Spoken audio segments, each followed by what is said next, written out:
si el referente mío es la mejor campaña publicitaria creativa, si el referente mío es un libro que leí, una película, una obra de teatro, yo voy a poder utilizar ese referente y crear una nueva realidad. Entonces, la materia prima de la creatividad es la información, buscar buena información que nos permita tener mejores libros. Amigos, ¿cómo están? ¿Cómo van? ¿Qué se cuenta? ¿Qué se dice? ¿Todo bien? Parce, bienvenidos a un capítulo nuevo de Botón Rojo. Esta vez con un invitado supremamente especial, una persona que para nosotros es maestro de vida, de universidad, que nos enseñó un montón de cosas y que tiene una vida, digámoslo, diversa por contarnos de muchos roles que ha jugado en esta vida y que hay cosas chéveres para contar a partir de eso. Que esas cosas chéveres claramente van a salir nuestros hacks de vida creativo, ¿cierto? Y esos hacks de vida creativo para usted, amigo, amiga, que es la primera vez que viene a vernos y a escucharnos, le cuento que un hack de vida creativa son todos esos detallitos o esa capacidad puntual que usted tiene para poder desenredar las pitas que se le hacen en la vida, ¿cierto? Los mundos o los nudos que se le hacen pues en cualquier momento. Mi nombre es Hugo Monsalve, ella es Tatiana López, nosotros somos las cabezas de Somos Misil, una agencia de comunicación estratégica ubicada en Medellín y a través de ese podcast lo que buscamos es realmente entender que la creatividad no está solamente en los creativos o en los que son gráficos, publicistas, artistas y demás, sino que la creatividad está en cualquier parte del mundo con cualquier persona, ¿cierto? Entendido esto, entonces ahora sí vamos a presentar a nuestro invitado de hoy. Él se llama Luis Rodrigo Viana. Luis Rodrigo Viana es, como les decía ahorita, un maestro de vida. Yo siempre pienso que uno se encuentra con docentes, con profesores y con maestros. Y los maestros para mí son esas personas que definitivamente marcan la vida de muchas personas. De hecho, cuando llegó acá a la agencia, hay una compañera, Laura, que apenas lo vio, dijo, ay no, ¿cómo va a llegar Luis? Qué rico y tal. Mi favorito fue ¿cierto? su momento fan. Sí, ella tiró su lambetazo ahí, pero pues, no importa. ¿Cierto? Luis ha sido director de programa de CGP, Comunicación Gráfica Publicitaria, sí. ¿Cierto? Ha tenido ludotecas, es esposo, ¿cierto? Hizo un doctorado, es investigador. Es investigador. Mejor dicho, yo creo que él nos puede contar Él mejor. rompió las barreras de las 4 P's y la planteó como 5 P's y así, ¿cierto? Diferentes cosas. Pero más que hablar nosotros, Luis, cuéntanos quién sos vos o cuéntale a la gente quién sos vos. Bien, muchas gracias. Primero, gracias por la invitación. Feliz de estar aquí y feliz de ver este proyecto tan bonito que están haciendo, no solo la agencia, sino este espacio de podcast que yo creo que es una contribución también como a la sociedad, es una contribución a las personas y mostrar como la vida de los demás. Luis Rodrigo Viana Ruiz, publicista, magíster en lingüística, estudiante de doctorado en administración. Hasta ahora, cuando vean este podcast, en algún momento espero que ya sea doctor en administración. Wow. He sido profesor desde hace muchos años, hace 26 años empecé en la docencia universitaria. Sí. En 1997 empecé en la UPB y bueno, he dado clases en muchas instituciones, tanto a nivel de pregrado como a nivel de posgrado. Bueno, como por ahí presentación y ahorita yo creo que hablaremos de y ahí nos vamos yendo.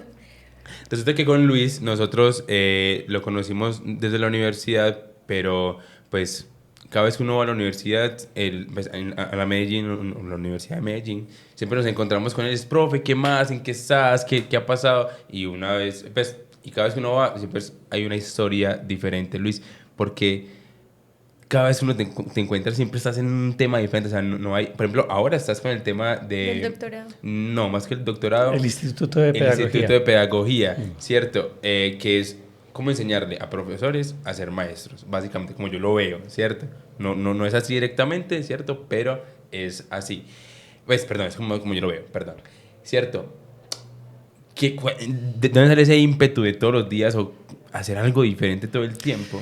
Bien, yo soy un convencido en que este mundo hay que dejarlo mejor de como lo encontramos. Eso lo aprendí en los Scouts, por supuesto. Ustedes saben también esa historia, que es parte de lo que uno aprende y está en el ADN. O sea, además de las acampadas, además de aprender a hacer nudos y amarres, construcciones en un campamento. Caminar por la montaña, sobrevivir, usar una brújula. Lo más importante que me dejó a mí los Scouts fue eso, dejar este mundo en mejores condiciones de como lo encontramos. Amén. Esa es una de las premisas, y la otra premisa es que yo soy un convencido que nosotros podemos ser mejores seres humanos cada día. Entonces, desde esa visión, yo siempre elijo estar donde pueda ser más útil. Yo llegué a la Medellín por allá en el 2002, empecé como profesor de cátedra. El programa empezó en el 2001, o sea que yo estoy casi desde el inicio pionero, del programa de comunicación gráfica publicitaria. Estuve mucho tiempo de profesor de tiempo completo haciendo los aportes. Ya alguien más había construido el documento, ya alguien más había pensado el programa, ya había unos profes que estaban trabajando en este programa.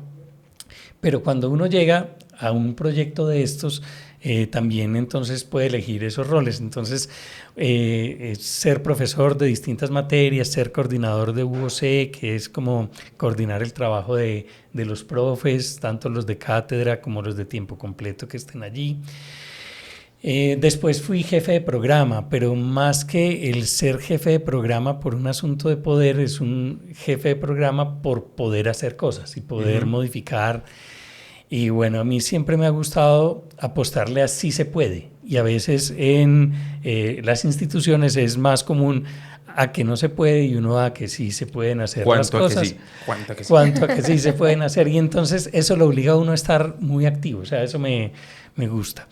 Dentro de la carrera docente decidí hacer en algún momento primero una maestría. La maestría la hice en lingüística, y entonces uno dice, ¿y eso qué tiene que ver con publicidad? Pero es que mi trabajo de grado era analizar campañas publicitarias que generan identidad nacional a partir del lenguaje. Okay. Entonces uno dice, bueno, por ahí hay un enlace, aunque la lingüística a veces es un poco más densa, pero también la lingüística me ayuda a entender hoy cosas como la inteligencia artificial con el lenguaje Luis, qué pena. natural. Como para quien no lo puede entender, la lingüística, ¿qué es lo que hace la lingüística? La lingüística analiza la estructura de los lenguajes. ¿Cómo decimos lo que decimos? ¿Cómo decimos lo que decimos? Muchas veces las oraciones se estructuran a partir del verbo. O sea, si no hay una acción que se esté haciendo, casi que no hay oración. Sí. Pero la forma como se estructura eso en cada idioma es distinto. Ahí se estudia también la fonética, y en la fonética hay una cosa que se llama fonética forense, por ejemplo, y es que el que es imitador, y uno mira la línea espectrográfica de la voz, el que es imitador a nuestro oído suena muy parecido, pero en la espectrografía, en la gráfica, no es exactamente igual. Entonces, claro, hay un montón de cosas fascinantes en la lingüística. La lingüística tiene, por ejemplo, una parte que es sobre las colocaciones y sobre las enunciaciones, pero si uno le dice algo, por ejemplo, ¿me puedes pasar el vaso con agua? Sí. Uno no está preguntándole a la persona si tiene la capacidad física para hacerlo. O sea, implícitamente te estoy pidiendo un favor, sí, ¿me puedes pasar eso? Y entonces entender el lenguaje como algo vivo, el lenguaje como algo que cambia, para mí es fascinante. Para mí es fascinante el lenguaje. Ustedes ya aquí entrevistaron en podcast pasados a Sebas, y él hablaba del lenguaje, o Martín, sí, y hablaba del lenguaje. El lenguaje, más que un asunto de rebajar por tildes o por mala ortografía en el trabajo, es lo que nos permite realmente empatizar con el otro. Si yo logro empatizar, que es lo que busca hacer una campaña o lo que busca hacer un profesor en el aula de clase, si yo no logro empatizar con el otro, hay estudiantes que van a decir súper interesante lo que dice, pero terminé odiando esa área del conocimiento, no por la materia, sino por el profesor, por la manera, por cómo me lo dictaron. Eso pasa demasiado, o sea, en el mundo de la academia pasa demasiado que hay profes que por más que uno le pueda parecer interesante, pues como la materia en su forma o cómo cuentan la historia o cómo lo hacen, que se vuelve o muy denso o ya demasiado cansón, entonces como que hay una delgada línea que no se puede cruzar. Ahí es cuando yo hago la diferenciación justamente del profesor, el docente y el maestro, pues, y es, yo digo, el profesor es como que listo, va, cumple, entrega lo que tiene que entregar y todo bien, o sea, uno es como listo, envía esa materia y ok, listo. El docente es el que logra como, pues, conectar un poco más con la persona, como que te hace interesar, tal, pero pues bien, o sea, pasas la materia, te gusta, te queda gustando, seguir investigando, ¿cierto? Bien. Pero el maestro es de como que trasciende, ¿cierto? Como que no solamente te enseña algo de la materia, sino que te enseña algo de la materia para la vida, o logra que conectes tanto, que te enamores con ese tema, etc. Creo que por ahí es la cosa. Creo que nosotros en el mundo en el que estamos y para las generaciones que vienen, se necesita un profesional distinto. Incluso la OMS, la Organización Mundial de la Salud, en 1999 decía, hay 10 habilidades que son para la vida y no tienen que ver con la profesión tuya, es resolución de conflictos, es pensamiento crítico, es pensamiento creativo. Es los scouts. Es, los scouts, sí, perdón, sí. ser tan scout, pero entonces, manejo de emociones, hoy que estamos viendo tantos temas de ansiedad, depresión, después de pandemia, bueno, un montón de cosas, pero bueno, me perdí un poco en donde iba. Les estaba diciendo que he cambiado muchas cosas porque la pregunta inicial fue, cada vez que vamos a la universidad estás en una cosa distinta, entonces yo dije, bueno, primero era profesor, tenía el título profesional de publicista, después me fui a estudiar, pues estudié una maestría en la de Antioquia, en lingüística. Entonces, por eso... Ahí fue donde cambiamos en lingüística. Se nos fue y se supone lenguaje, que las mujeres somos las que nos vamos por las ramas en el pero chisme. Pero es que él no se está yendo por las ramas. Yo le hice una pregunta y él se estaba expandiendo en la pregunta. Y las ramas de expanden. Es que cuando uno se apasiona por lo que hace, total, entonces cierto, por ahí se va. Así es. Entonces, yo paré, la jefatura de programa tal vez fue en ese momento para poder terminar la maestría. Eso fue 2011, bueno, por ahí.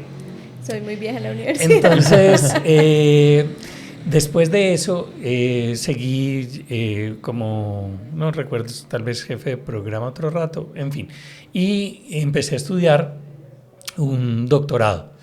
El doctorado es en administración porque yo ya estaba haciendo algo que era administración educativa. Sí. Y en mi vida anterior, antes de ser docente, cuando trabajé en agencias, manejaba departamento de producción, entonces manejaba cotizaciones, pagos, bueno, otras cosas allí que se necesitaban, como efectividad de los mensajes y bueno. Sí. En la administración educativa también se requieren habilidades, pero entonces uno dice, ¿y dónde dejó la creatividad y la innovación? Es que lo que yo estoy analizando en este momento habla sobre la innovación social en procesos de turismo cultural y sobre todo en la construcción de la memoria. Estoy haciendo algún análisis allí, aquí cerquita en la Comuna 13.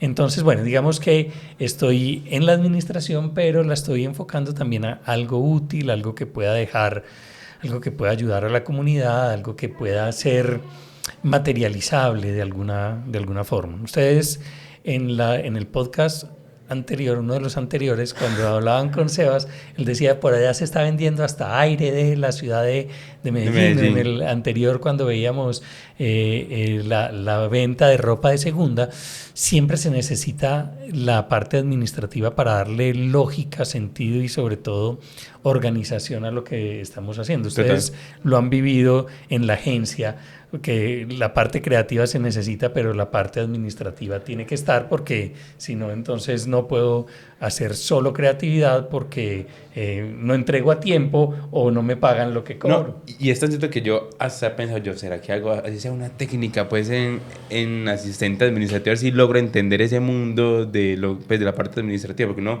se da en la cabeza fácil, ¿cierto? Pasa. Y otra cosa es que uno no sabe como muchos temas de legislación y demás que terminan es también dándote en la cabeza. Entonces uno cree que, no, como yo soy el más creativo del mundo, entonces con eso ya me va bien. Y no, hay temas también muy administrativos que también los administradores tienen la necesidad de ser muy creativos desde su rol para ver cómo se mueve la plata, cómo se acumulan los recursos. Bueno, yo soy un poco más administrativa. Es que ella iba a ser ingeniera administrativa y decidió ser comunicadora. ¿En serio? Sí. Esa parte no la sabía yo. Sí, Imagínese, es pues. verdad, yo iba a ser ingeniera administrativa, pero pues ahí también les pido que seamos muy atentos porque este hombre es un mundo de hacks de creativos, o sea, hay como 1000. Yo normalmente les hago un resumen, pero ya me explotó la cabeza. Pero yo llevo uno, y hay la algo- pasión. Pero es un hack como Sí. que muchas personas le meten. Pero hay una cosa que me parece muy interesante y es que yo quisiera preguntar si ustedes creen que la creatividad se administra. A ver, la creatividad es una habilidad que tenemos todos los seres humanos. Y la creatividad se puede llamar recursividad en algún momento, si yo lo que tengo que hacer es pagar la cuenta ahorita y llegó fin de mes. O la creatividad puede ser inspiración en el arte y yo manifiesto mi sentir, como lo veíamos con nuestra egresada de clave de dos, que a veces es con la música que veíamos allí, que yo puedo utilizar esa parte. La creatividad como tal es una habilidad que tenemos todos los seres humanos.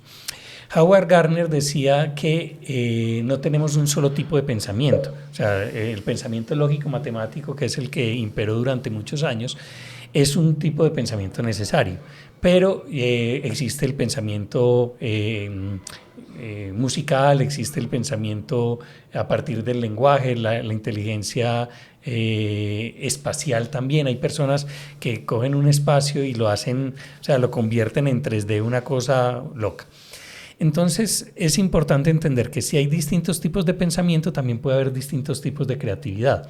Yo no puedo contrastar la creatividad de Juanes con la de Gabriel García Márquez, porque son dos áreas distintas. Una es inteligencia lingüística y otra es inteligencia musical. Pero si yo miro a alguien que hace una coreografía, está utilizando el cuerpo también como una inteligencia. Entonces, yo creo que la creatividad como habilidad se puede potencializar. Hay ejercicios que yo puedo hacer para ser creativo. Si yo intento ser creativo para hacer una campaña publicitaria, sacar un concepto a partir de un insight y nunca lo he hecho, pues ese concepto inicialmente va a ser muy pobre.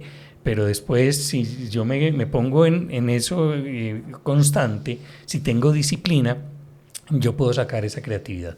Para mí la creatividad entonces sí se puede gestionar, pero la creatividad es muy chévere porque se sale del esquema. Por ahí leía yo una frase en algún momento que decía: rompa las reglas, pero no bote los pedazos, porque con esos pedazos es que usted vuelve a reconstruir, a reconfigurar. Entonces, para mí sí se puede gestionar, para mí sí se puede potencializar.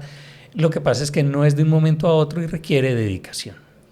Entonces la administración te ha servido también para entender muchas áreas de la creatividad, frente a que tú eres profe, enseñas temas de creatividad, analizas campañas, te has movido en el mundo de la publicidad todo el tiempo.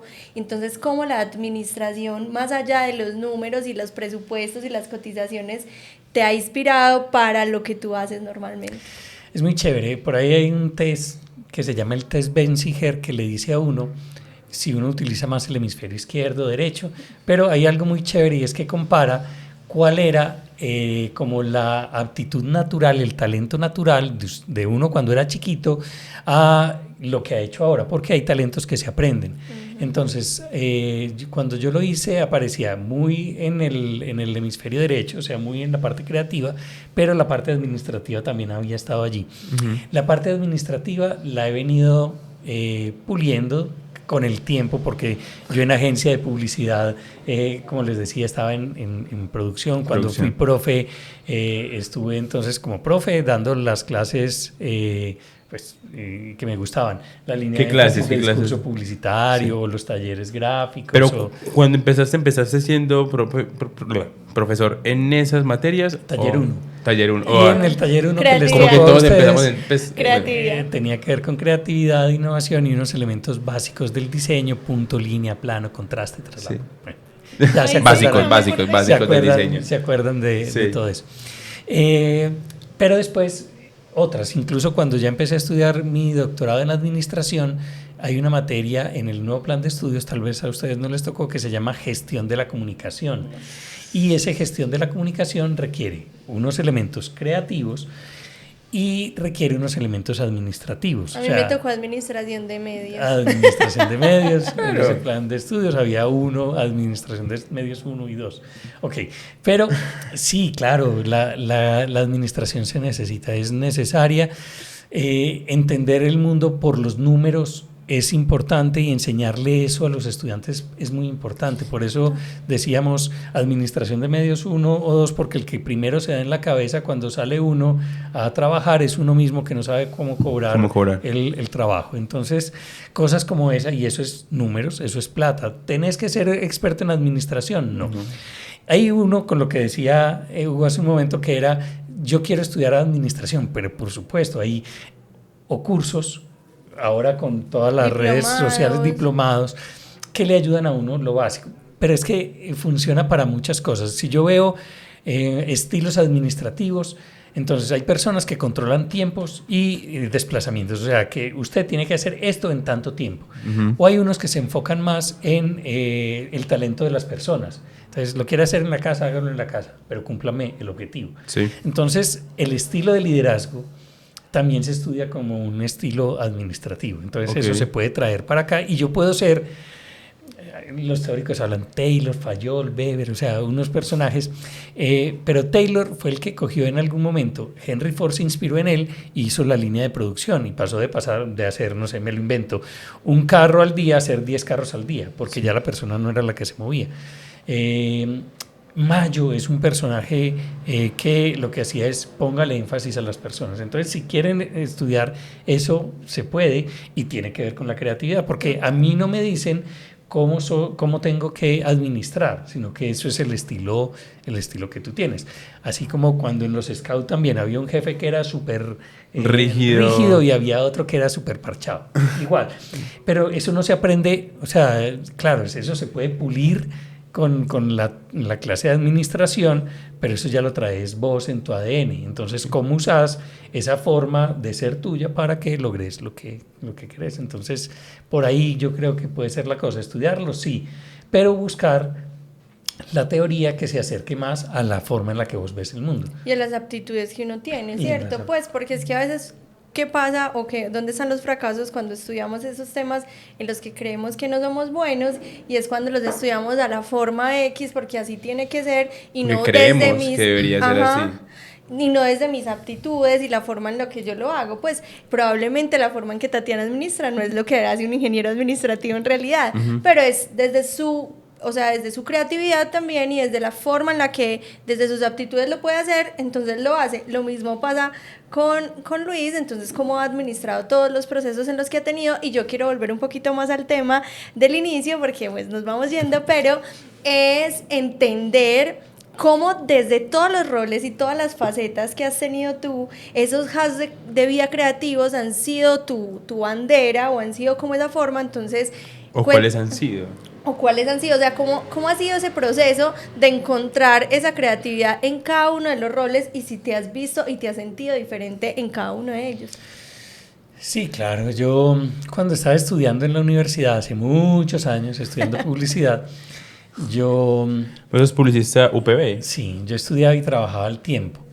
Y uno de los trabajos que tuve, bueno, había unos trabajos muy fáciles porque mi abuelo fundó una agencia de publicidad hace muchísimos años, fue una de las primeras en hacerse aquí en Medellín. Eso viene de generación en generación, Sí, o claramente. sea, claramente. ¿Y tu papá también era publicista o administrador? No, mi papá administró esta agencia de publicidad también. Entonces, cuando yo estaba en el colegio, yo trabajaba de mensajero.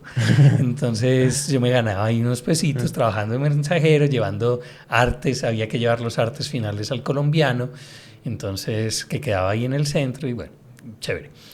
Pero ya cuando estaba en la universidad... Siempre estuviste relacionado con el tema. Cuando estaba en la universidad, trabajé en alguna agencia y me tocó como arte finalista. A ustedes no les tocó eso, pero antes, No, a mí sí me tocó. cuando uno quería mandar un arte final, lo tenía que hacer en mesa de dibujo con No te rapidógrafo. Ah, bueno, no, eso ya no. Y con ampliadora fotográfica para que el logo quedara tal como era. En fin. Yo lloraba.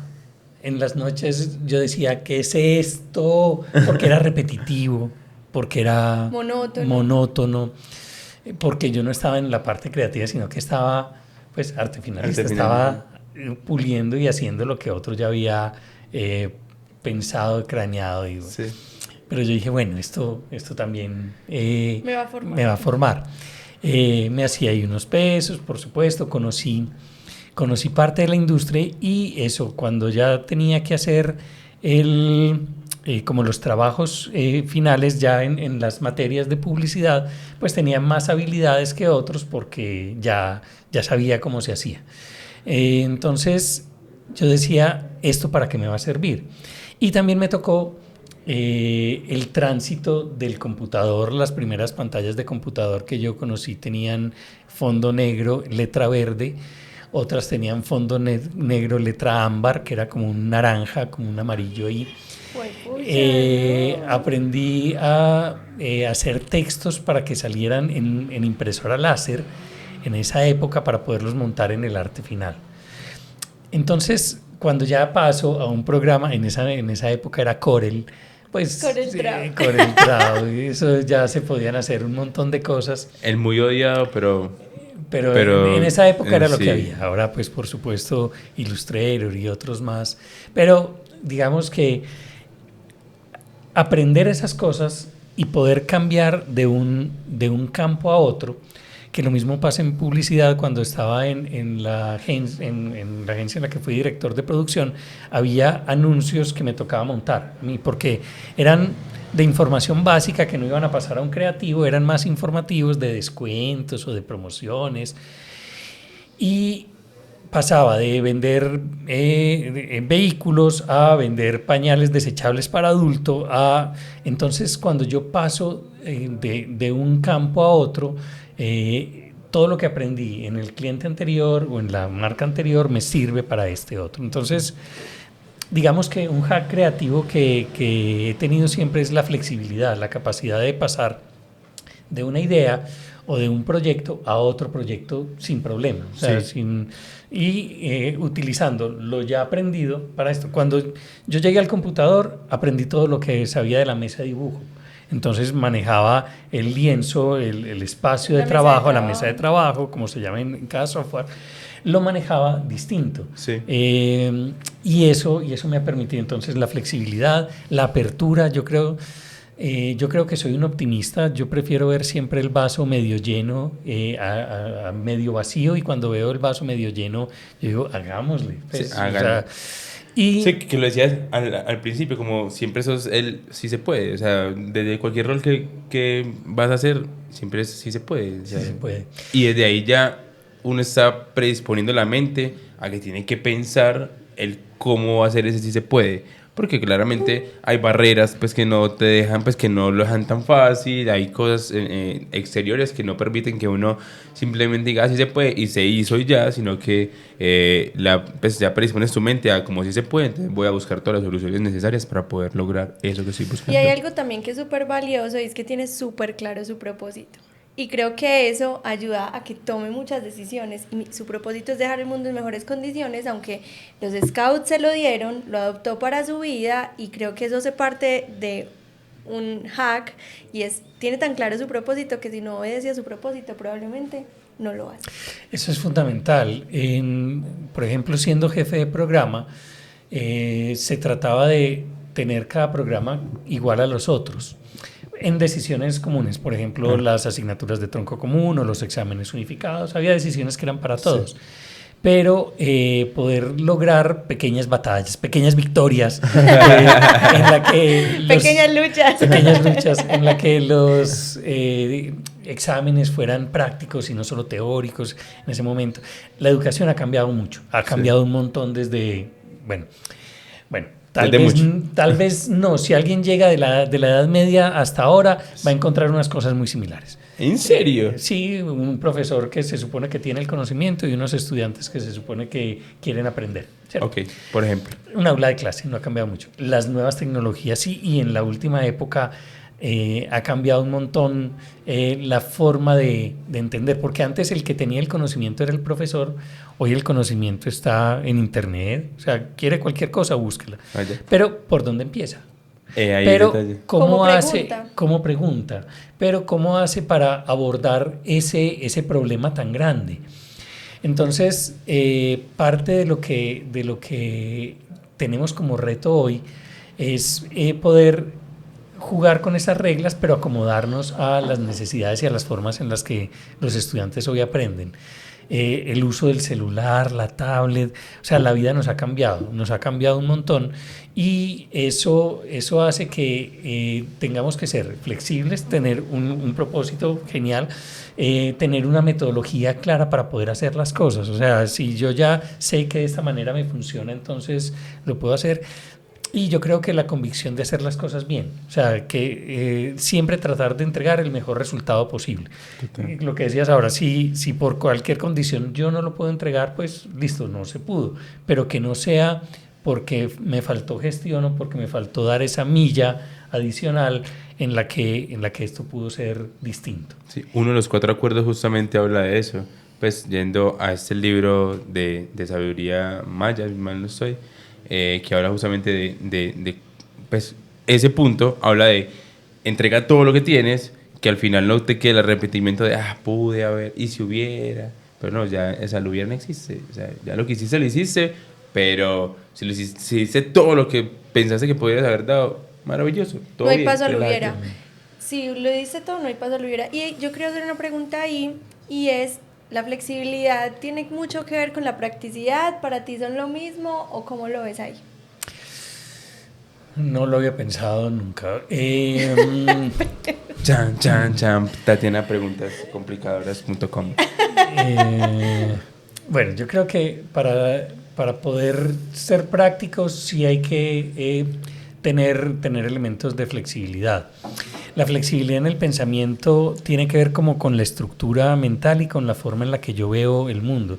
Hay algunos que son deberían ser súper flexibles y súper abiertos, por ejemplo, los jóvenes, pero no todos los jóvenes son abiertos pensando en que yo le voy a entregar un producto o un servicio. Véndaselo a los jóvenes, que por ahí siempre va la fija. Hay jóvenes que son muy tradicionales, y entonces puede que algunos productos sí, pero otros te van a decir: yo no soy tan flexible, o no cruzo esa línea, o no llego allá.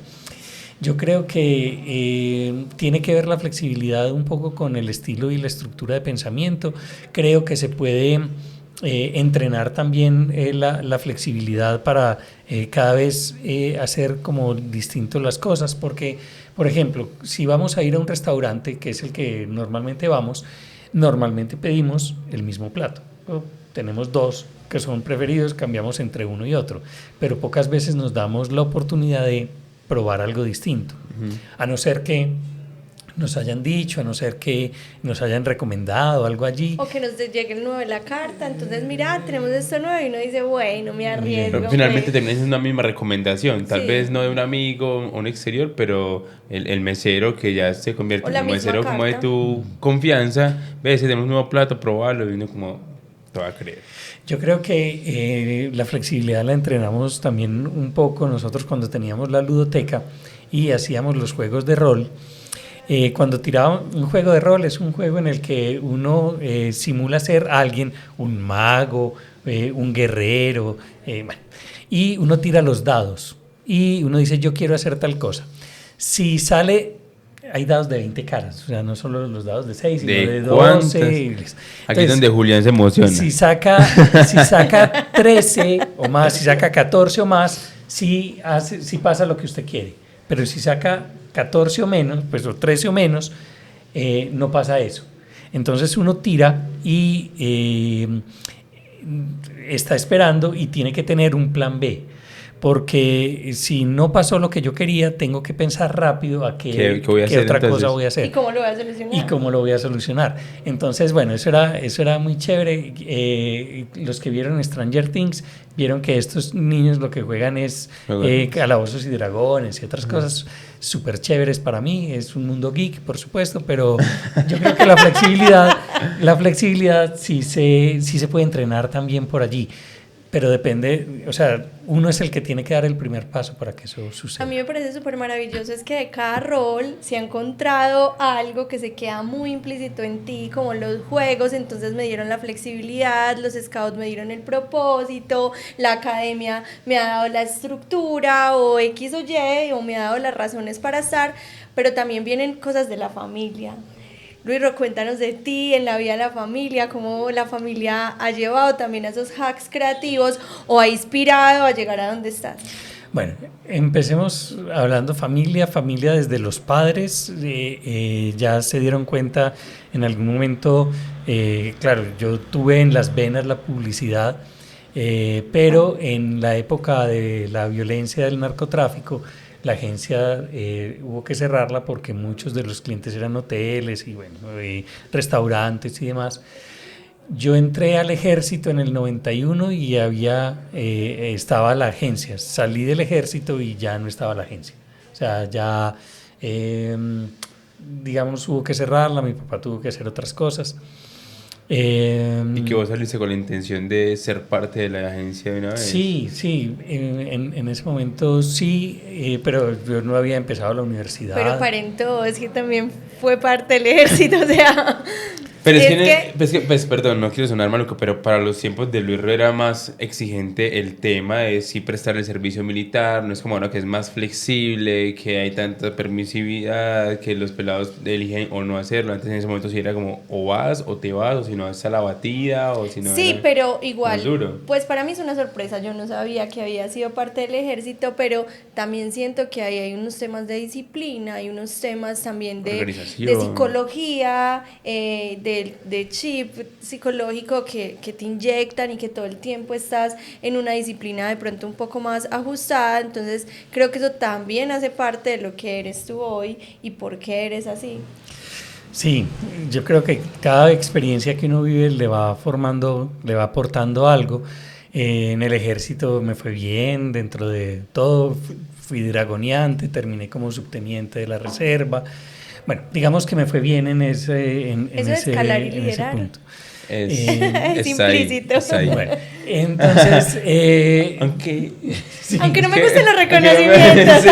Bueno, de ahí... bueno, entonces salí. La universidad entonces fue dura porque ya el primer semestre sí me lo había pagado mi papá pues en ese momento, pero ya no había agencia, entonces ya después pedí CETEX y bueno, con eso pude estudiar afortunadamente. Los valores yo creo que vienen de familia. Mi mamá, enfermera, muy enfocada a cuidar a los demás, y es a quien toda la familia llama para, desde poner una inyección hasta cuidar a alguien que está enfermo. Y mi papá pues dándolo todo con él, 5 hijos, mis 4 hermanos y yo. ¿Todos hombres? No, 2 hombres, 3 niñas, mi hermano es mayor, las 3 mujeres son menores. Okay. Y bueno, entonces yo creo que ahí aprendí valores y eso es muy, muy importante.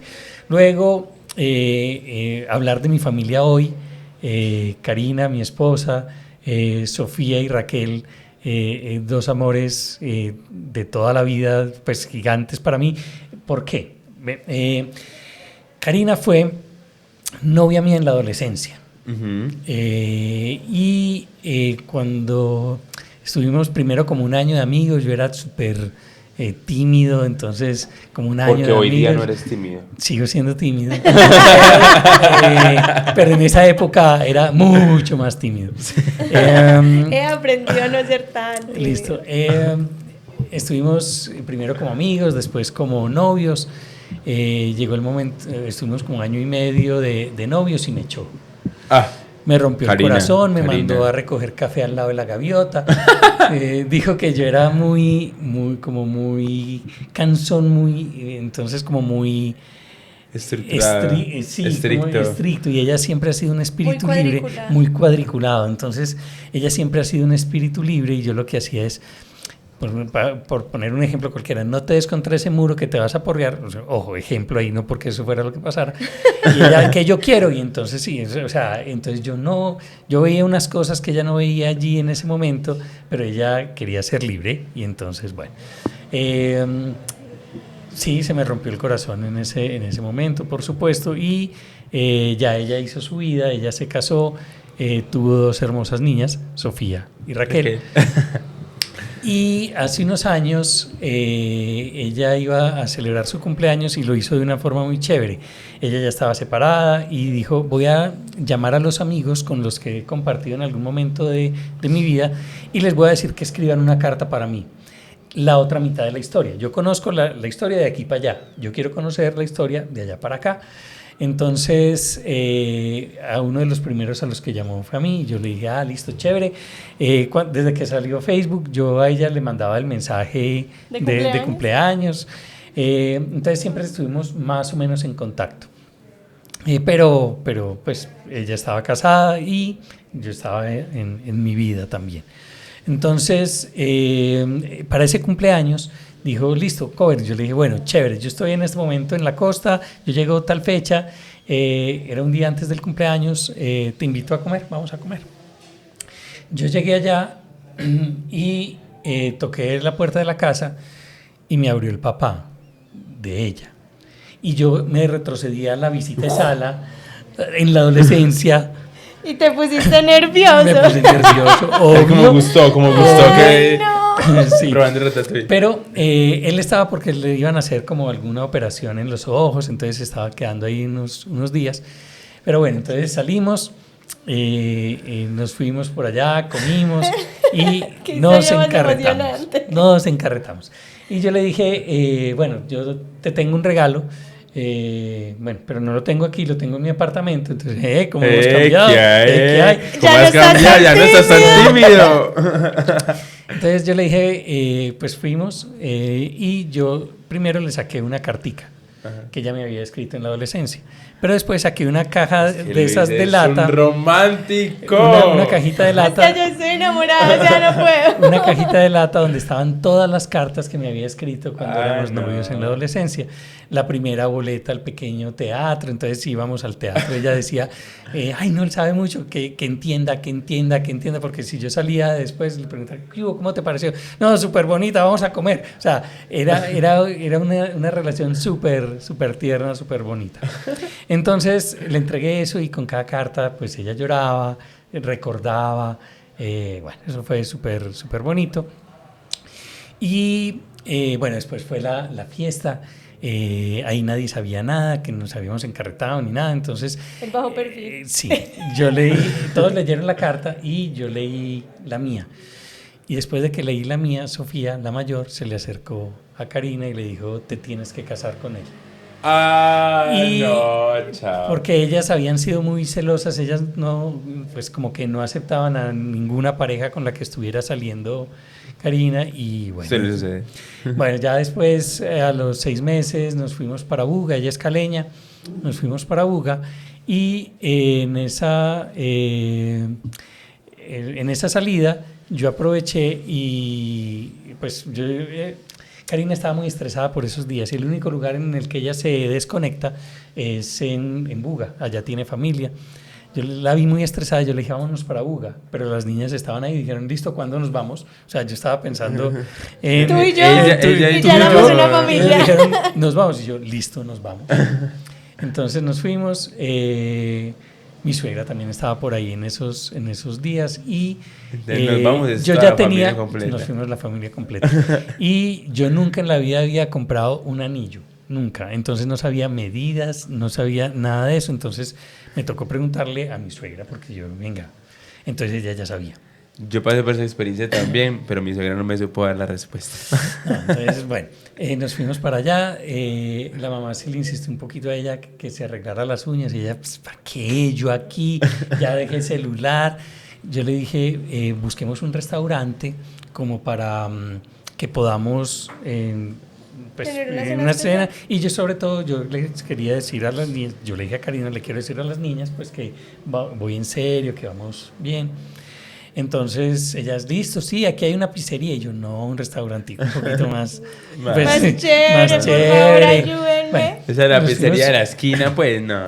Nos fuimos para allá y entonces le dije a las niñas que yo quería ser parte de la vida de la mamá, pero que la vida de la mamá eran ellas.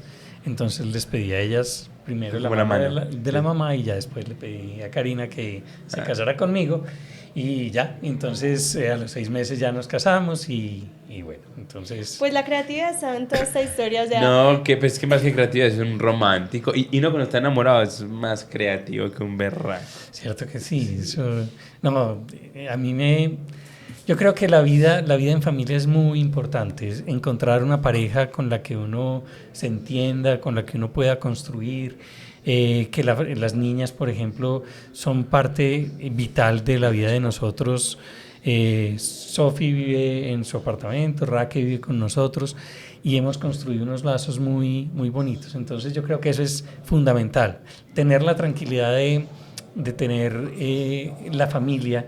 Eso da también las alas para poder volar en otros campos. Entonces, sí, ese es como el apoyo, ahí es el motor. ese motor, ahí, esa historia romántica. Esa historia romántica. Y pasando de historia en historia, entonces digamos que listo, nos has contado Scouts, nos has contado Ludoteca, nos has contado familia, ¿cierto? Profesor, bien. Ahora, como hablamos ahorita más temprano, hablábamos sobre el tema del Instituto para Docentes. El ¿cierto? Instituto de Pedagogía. Sí. Exacto, el Instituto de Pedagogía. Contanos cómo ha sido ese rol y cómo llegas ahí, de dónde nació ese proyecto, de qué va y cómo te has sentido con eso y qué hallazgos has tenido ahí. Bien, la universidad, como cualquier institución, sufre cambios. Desde 2021 se creó una nueva estructura. Antes existían cursos para profes, por supuesto que sí, había un diplomado o se daba por educación continuada o lo organizaba la vicerrectoría académica. Sí. Pero no era en todos los semestres, era por ahí cada año, cada 2 semestres se abría. Y en la nueva estructura organizacional dijeron que pues, se requería un espacio en el que se pudiera formar a los docentes. Sí. En ese espacio que creó la universidad se necesitaban unos profes. Quien está dirigiendo en este momento el Instituto de Pedagogía es Luz Doris Bolívar, conoce mucho la universidad, ha sido vicerrectora académica, ha sido vicerrectora de investigaciones. ¿Quién, perdón? Luz Doris Bolívar. ¿Doris, la fotógrafa? No. No, otra. No. Okay. Ella es Doris Benítez, no, pero okay. Esta es Luz Doris Bolívar. Y ella en algún momento me llama y me dice, venga, yo siempre estaba muy en contacto con ella. Me leí un libro por ahí en algún momento que era 21 lecciones para el siglo XXI de Harari y yo se lo llevé y yo le dije, mira, Luz Doris, tenemos que meterle como universidad la ficha a esto. Hablaba de inteligencia artificial, cosas súper chéveres como si un carro inteligente tiene que pisar a alguien, ¿a quién pisa? Al adulto mayor, al niño, al joven. O sea, esas decisiones, ese es un dilema, el dilema del tranvía creo que se llama, pero él lo menciona allí, entre muchas otras cosas. Yo le decía, venga, tenemos que formar a las nuevas generaciones en este mundo que está cambiando. Eso se lo dije yo porque me pareció chévere en algún momento. Entonces ella, después de eso, en algún momento me llamó y me dijo que si quería ser parte del instituto. Le hizo la propuesta al vicerrector académico y entonces tengo en este momento de las 40 horas de trabajo semanales, 20 horas para el instituto, 16 horas 20 horas para la tesis, para el doctorado, 16 horas para el instituto y 4 para clase. Ahí se me van las 40 horas de la semana. Entonces me llamaron allí Y eso ha sido un parche, eso ha sido buenísimo, porque estoy en contacto con los profes de todas las facultades. Ajá. Y no es lo mismo enseñar derecho e enseñar ingeniería. Completamente. Se requiere, entonces los estudiantes de primer semestre de Derecho leen Derecho Romano, empiezan a hablar de personas, y entonces leen montones. Pero en comunicación hay unas de lectura y hay unas de taller práctico. Sí. Y en diseño hay unas como de toda la parte de diseño y como de proyectos también. Entonces, ingeniería, entonces tienen que ver unas ciencias básicas, o las administrativas y contables, entonces utilizan mucho el método de caso para aprender si esto le pasó a otra empresa, cómo hacemos para que no nos pase a nosotros. Uh-huh. Estar hablando con los decanos y con los profes de cada facultad es un lujo, porque es poder aprender de unos maestros en las áreas en las que ellos están, y es poder entender cómo podemos mejorar la docencia. Cuando a ustedes les tocó estudiar, se hablaba mucho de contenidos. Entonces, se tiene que aprender esto. Después de eso, se habla de competencias, y hoy se habla también de resultados de aprendizaje. Uh-huh. Entonces, no importa tanto que se sepa esto, sino que sepa utilizar eso en un contexto determinado. Eso ha sido para mí un aprendizaje enorme. He tenido la posibilidad de asistir a los cursos de todos los profes que nosotros contratamos para que den clases. Hay unos que son para toda la universidad y hay unos que son específicos para cada facultad. Uh-huh. Yo creo que lo más importante de eso es poder entender cada área de conocimiento como una estructura distinta. Cada área de conocimiento con unas necesidades diferentes a las necesidades de los demás. Y yo creo que también la posibilidad de hacer un aporte allí a ese ejercicio que nosotros estamos haciendo como docentes. Yo creo que los docentes somos conscientes del rol que desempeñamos en el mundo. Uh-huh. Y a veces nos faltan herramientas para poder orientar mejor a las personas a las que nosotros queremos orientar. Entonces, ¿tú crees que los docentes son conscientes o sí, no son conscientes? Yo creo que sí. Llega un momento en el que somos conscientes. Okay. Con estos cursos hemos hecho algo que es presentar buenas prácticas. Vea, profe, este otro profesor está haciendo esto en su aula de clase. Ay, ¿cómo lo hizo? Ve, yo pudiera hacer algo como eso. Cuando uno empieza a ser docente, a uno no le enseñan fácil a ser docente. Entonces uno quiere parecerse al profe que más le gustó. Así como cuando ustedes eran scout y llegaron a ser guía, pues empezaron a hacer cosas que les gustaba del guía anterior, sí, o no. ¿Cierto? Uno aprende de... Como repetir patrones de alguna manera. Patrones. Pero si yo no tengo más opciones, pues yo me quedo con esa. Poder entregarle más herramientas para mí ha sido para mí ha sido como un momento distinto, como un momento diferente en el que puedo seguir aportando, ya no solo a quien le estoy dando clase, sino a los que le van a dar clase a otras generaciones. Entonces es poder dejar también una huella, una semilla allí en ellos. Luis, entonces yo te hago una pregunta, y es frente a, entonces en el Instituto de la Pedagogía, ¿fomentamos la creatividad para los profes? Claro que sí. Nosotros lo primero que hicimos fue establecer como unas competencias que deben tener los profes de la Universidad de Medellín. Dentro de esas competencias está lo pedagógico y didáctico, por supuesto, pero hay unas competencias del ser. Esas competencias del ser tienen que ver con las competencias blandas, las llamadas blandas. Yo prefiero esta clasificación que da la Organización Mundial de la Salud con las competencias para la vida, y en esas competencias está el pensamiento creativo y está el pensamiento crítico. Porque en realidad no son nada blandas. No, es que eso viene de son de fondo. Sí. Cuando se estaba hablando de las ciencias básicas y de las ciencias sociales, se llamó las ciencias básicas, la física, la química, todo lo que fuera medible con la matemática, ¿sí? se les llamó ciencias duras, porque desde la percepción de ellos eran exactas y no se podían modificar y era fácilmente comprobable. Cuando ellos analizan las ciencias sociales, dicen, no, pero es que la ciencia social es muy relativa. Ajá. Entonces, no era tan fácil y no era tan estandarizable como ellos lo llamaron. Entonces, de alguna manera las ciencias blandas va en contraposición de las ciencias duras. Para mí no son blandas, para mí son, algunos las llaman competencias emocionales, otros las llaman socioafectivas, otros las llaman sociocomportamentales, porque están hablando un poco de cómo es el ser humano. Sí. Y si nosotros metemos un ser humano, a ver, uno por qué toma decisiones, estuvo toda la semana juicioso, fue al gimnasio, comió ensaladita, ¿qué se merece el fin de semana? Comer una hamburguesita. ¿Y por qué?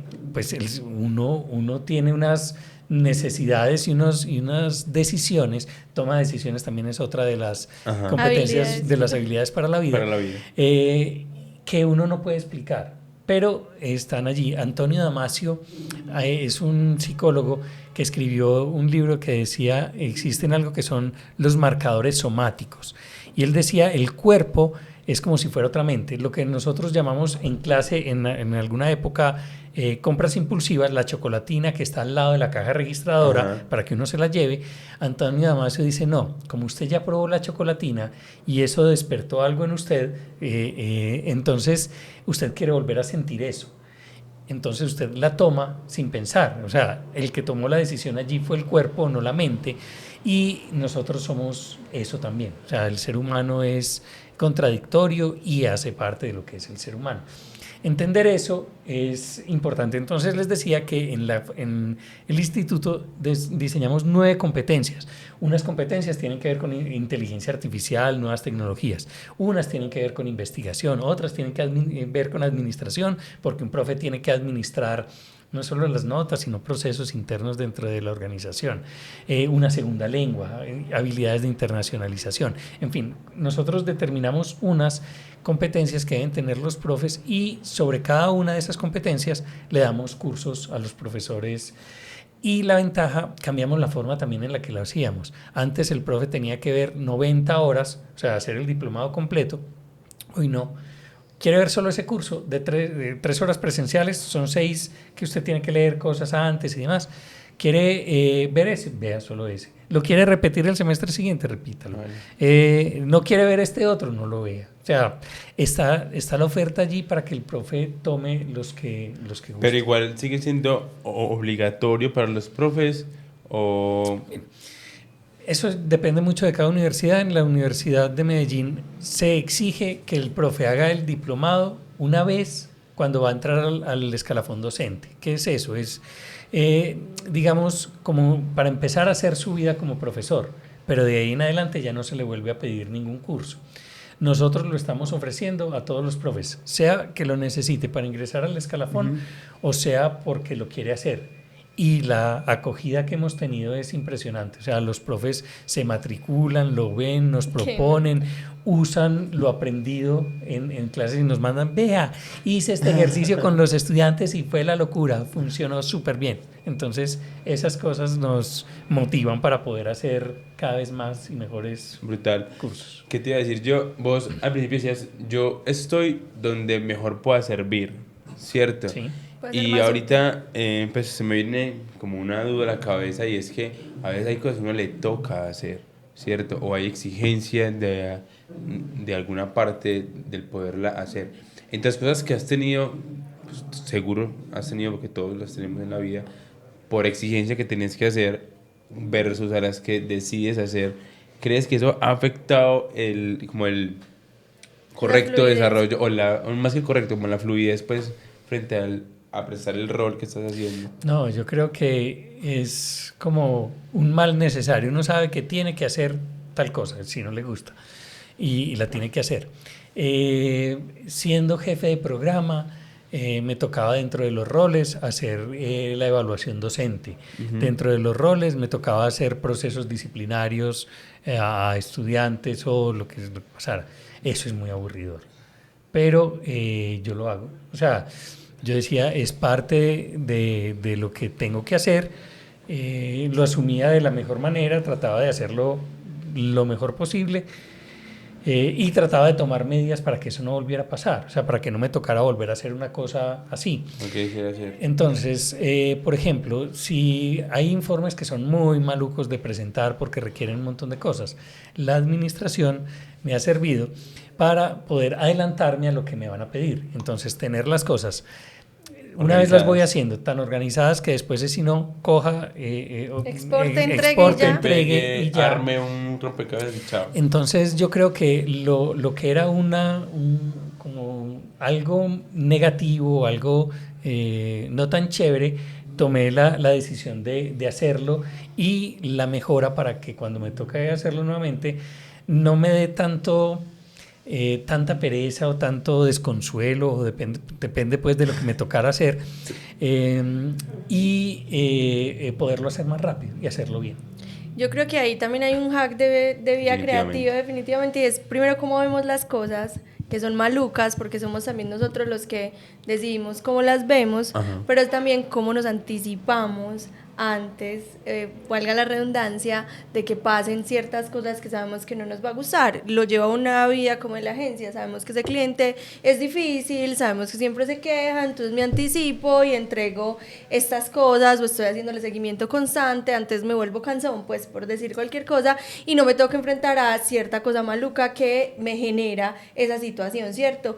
Pero también, entendiendo lo que tú dices, es la vida trae cosas muy buenas y trae cosas muy negativas. Lo importante es cómo nosotros las asumimos alrededor de la vida, ¿cierto? Entonces, la diferencia no es lo que tú haces en el momento, sino lo que haces después de que ya tuviste cierta situación. Yo voy a ir resumiendo los hacks de vida creativos. Ya estamos llegando pues como al final del antes del final, que con lo que decías me pareció muy chévere. Hay algo por ahí que dice que el dolor es inevitable, el sufrimiento es una elección. Entonces, si uno está como en cargos que son cíclicos, a veces pasa lo mismo una y otra vez. El cliente que pone problema siempre pone problema, y uno puede tratar de, pues, primero entenderlo, ponerse en los zapatos, la empatía, que esa es otra de las habilidades para la vida, pero también puede crear escenarios, puede crear cosas. Si yo ya lo entiendo, y sé que esto me va a pedir, entonces me adelanto y hago las cosas distintas para él. Y convierto lo que era una debilidad, lo convierto ya en una fortaleza, porque no solo dejó de molestarme el asunto, sino que el cliente está mucho más satisfecho. Ahora sí, los hacks. Pero pues básicamente voy a necesitar ayuda para resumirlos, porque son un montón. Entonces yo voy a decir como algunos que vi y ustedes me van complementando. El primero y muy importante es la pasión para hacer las cosas. Tener un propósito es el segundo. Es la flexibilidad como otro hack de vida creativa, y sumo la practicidad, porque vimos, tienes que ser flexible, pero no necesariamente las personas flexibles son prácticas, pero sí, pues, la flexibilidad puede llevar a la practicidad. Tengo otro, y es tener pues como un motor, que en este caso es tu familia, o buscar ese motor que nos impulsa. Yo creo que eso va muy alineado al tema del propósito, de alguna manera. Sí. Bueno, digamos que sí, está bien. Ayúdenme. La disciplina es importante. Yo creo que pensar en hacer las cosas bien, o sea, que el resultado sea bueno, y dar un poco más de lo que se me pide, dar la milla extra para que las cosas salgan bien.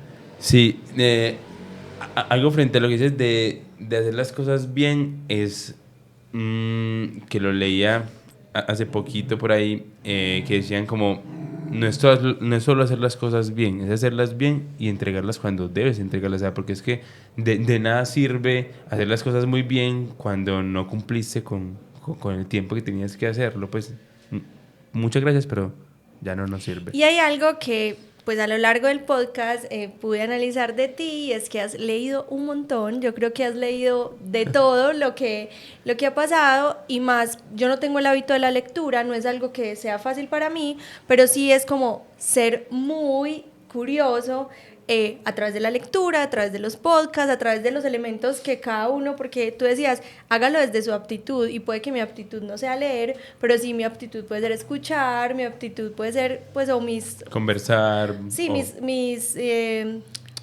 fortalezas pueden estar en otra parte, pero por ejemplo, en ti veo que has leído un montón y es como leer el mundo y darse cuenta cómo ese mundo ha habitado en ti y te ha permitido ser un curioso para todo lo que haces. Entonces creo que hoy yo me llevo eso para mí y que lo necesitaba un montón y lo agradezco mucho. Entonces creo que en ese proceso de ser un curioso por la lectura, hoy puedes hablarnos no solamente de un montón de autores, sino de un montón de cosas con toda la tranquilidad del mundo.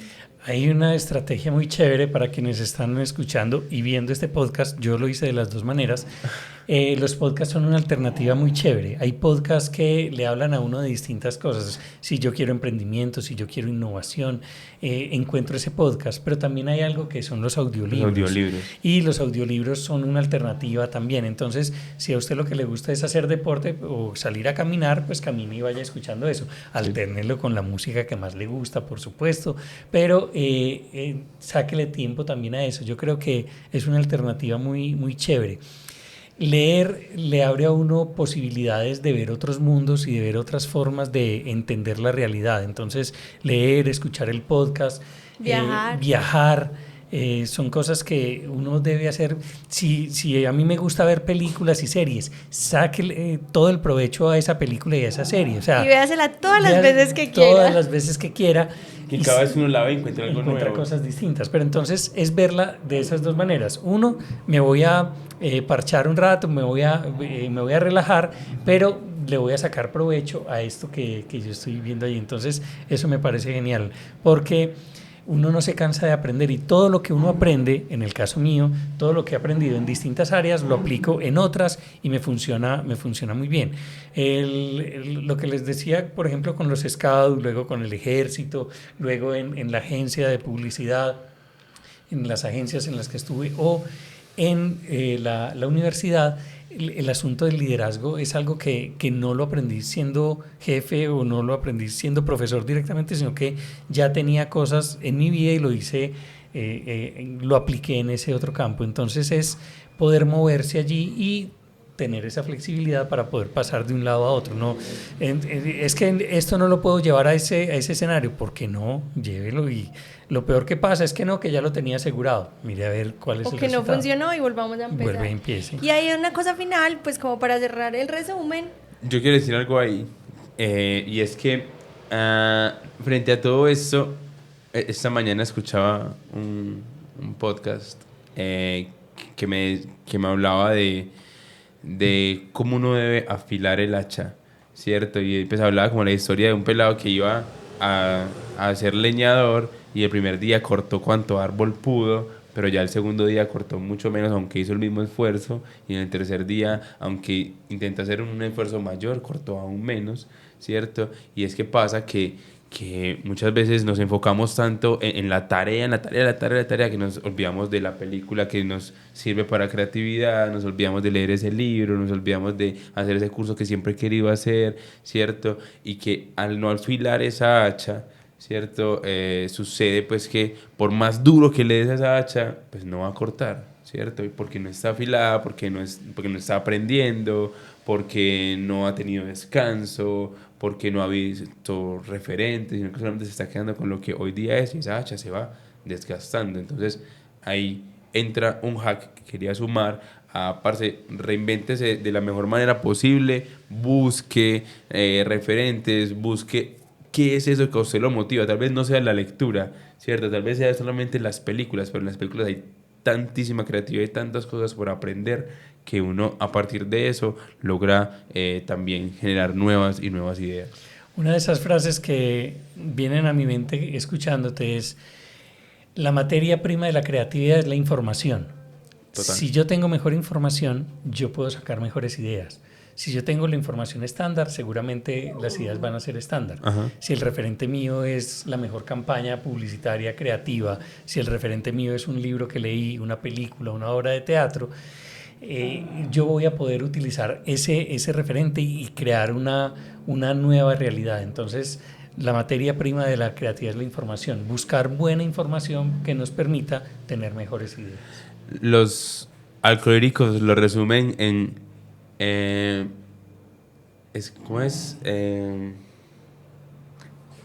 exceso de concepto es escasez de suministros, ¿cierto? Es que cuando realmente tienes que explicar demasiado algo que tienes que hacer, digamos, en la parte artística y así, es porque en realidad no tienes tanta información para poder generar esa idea que estás lanzando. Sí, entonces la creatividad debe ser simple. O sea, yo no tengo que explicarle algo. Y cuando uno mira los memes, hoy en día eso es insight inmediatamente, así, pero duro. vívidos. Y son cosas muy sencillas. Entonces, si yo tengo que explicártelo, pues... Y por eso son tan exitosos. Y por eso son tan exitosos. Ajá. Entonces, es poder llegar allí, poder tener, entonces, eso diferente, pero que sea fácilmente entendible. Total. Bueno, y ya para cerrar el tema del resumen, que siempre les doy como el resumen de los hacks, es el de no se queden con nada, denla toda en la cancha, como dijo en su intervención, y hay que hacer el todo por el todo, ¿cierto?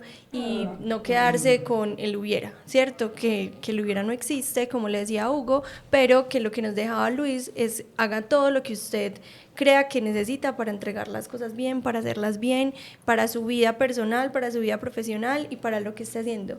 Y ahora Hugo nos va a presentar. Presiona el botón. Luis, como ya has visto varios de nuestros podcasts, ¿cierto? Sabes que para cerrar siempre nuestros podcasts tenemos la sección de presiona el botón, ¿cierto? Esa sección pues habla de que hay muchos botones por ahí escondidos, existe el mito, ¿cierto? De que son botones nucleares que una vez se hunden, pues el mundo perfectamente puede estallar. ¿Sí o qué? Él seguro leyó algo de eso. Seguramente ya lo leyó, ya tiene una enciclopedia de todo esto y sabe más que nosotros. Pero él sí lo leyó porque hizo como, sí, obvio. Sí, claro. Es más, sé cuántos botones hay. Bueno. Entonces la pregunta es muy sencilla y siempre tienes que decir sí o no, ¿cierto? Retrocediendo en el tiempo, ¿cierto? Cuando empezaste en las agencias y demás, si te hubieran dicho que hoy estaría haciendo el Luis Rodrigo que está haciendo hoy como maestro, profesor, docente, como lo queramos llamar, ¿cierto? ¿Hubieras definitivamente decidido serlo, sí o no? A ver si entiendo. Entonces, si digo que no, hunden el botón, o si digo que sí... no, o sea, si dices que sí, este mundo se hunde el botón, ¿cierto? Y se explota todo el mundo que tienes hasta ahora. Bueno, yo ahí creo que me voy a poner más filosófico que otra cosa, y es, yo creo que la vida tiene que estar por encima de todo, y la vida de los demás. Y hoy tenemos niveles de intolerancia tremendos. Uno ve en esta última semana montones de casos de intolerancia, no solo por las elecciones políticas, sino por el taxista y el que maneja el Uber. Bueno, yo creo que lo que tiene que estar siempre por encima es la vida. Entonces, si yo tengo que sacrificar algo para que otros vivan, yo lo haría. No sería tan feliz de pronto, aunque hubiera encontrado alguna cosa, porque no me he movido en un solo campo, entonces hubiera podido encontrar lo que me gusta en otro escenario. Sí. Entonces yo creo que pues, para que la vida siga, yo dejaría de hacer lo que estoy haciendo. Pero creo que esa decisión también me llevaría a encontrar otro escenario en el que también pudiera ser feliz. Porque el propósito no está solo en lo que yo estoy haciendo, sino en la intención de lo que estoy haciendo. No es ser docente por ser docente, sino dejar el mundo en mejores condiciones. Amén. Así es. No, creo que terminamos este podcast de una manera muy romántica, muy filosófica. Igual yo quiero agradecerte por venir, por el espacio, que nota contar contigo, siempre serás el profe. Luis a mí no me dio clase, pero siempre lo vi como ese jefe de programa al que admiro, y hoy me recontrainspiraste, entonces lo agradezco un montón. Mil gracias a ustedes, muchas gracias nuevamente por la invitación. Estoy feliz de haber estado aquí porque he visto quiénes son, en lo que se han convertido, y yo creo que eso es el mejor regalo que uno como docente puede tener. Saber que ese esfuerzo en algún momento está reflejado en que hay personas que están viviendo bien y están ayudando a que las cosas sean mejor. Entonces, mil gracias. Me llevo mi vasito, me llevo mi tarjeta, que no hice sino jugar con ella durante todo el podcast. Eso, ahí muestro que la timidez también sí, la ahí, concentraste entonces, ahí. Pero nadie se dio cuenta, solo hasta este momento en el que yo lo hago visible. En que yo me sapié. No, mil gracias. Sí, no, nada, chicos, muchas gracias a ustedes por un nuevo podcast, por llegar hasta el final, por esa conversación tan chévere con Luis.